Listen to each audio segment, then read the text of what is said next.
Hello po, ako si John, 14 years kidney transplant. Eto, may nakita akong balita dito galing sa News 5. Ayan o. Kung makikita nyo dito, isang intern sa ospital, viral matapos i-vlog ang pasyente habang sumasa ilalim sa CPR. Syempre, wala akong idea dito. Pero alam ko naman yung CPR. Alam ko yung pagbablog, di ba? Alam naman natin yan. Pero wala akong alam dyan kasi pasyente lang naman tayo.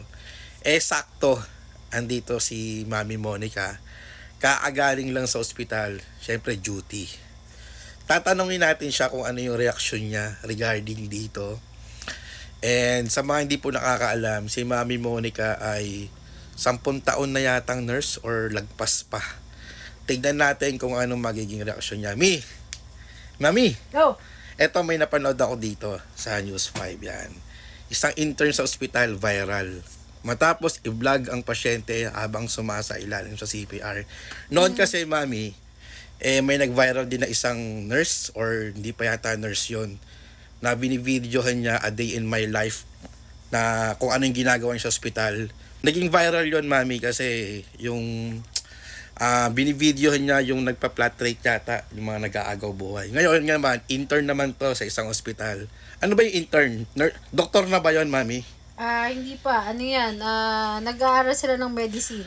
Si Mami nagsasalita, ayaw na magpakita kasi nga nahihiya. So nag-aaral pa siya ng medicine. Hindi pa siya doktor. Doktor Hindi na. pa. Work, ano lang siya. Student medicine. Student medicine. Ah.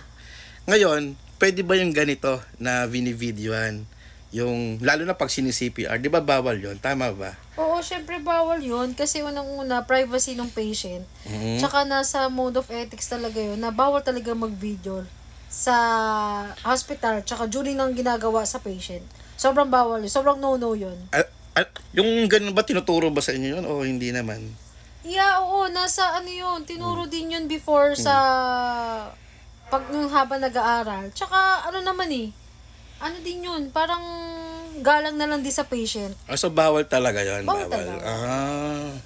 So ibig sabihin yung mga ganito, yung sa ano mo ba, sa 10 years ka na ba sa na nurse, hindi pa?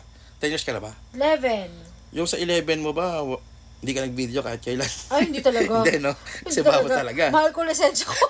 So bawal yun, maalasak ng lisensya. Oo. Bawal yun. Tapos in public pa, Mm-hmm. sobrang bawal yun.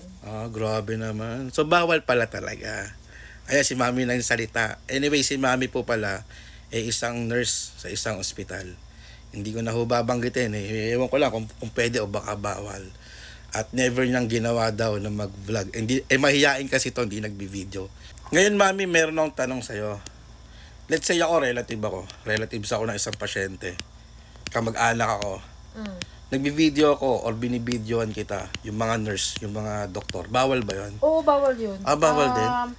Kapag nakita namin, lalo na pag obvious, yung basta nakita namin, maramdam naman namin pag binibidyohan kami, pag may ginagawa kami sa isang patient, binibidyohan kami, sinisita namin.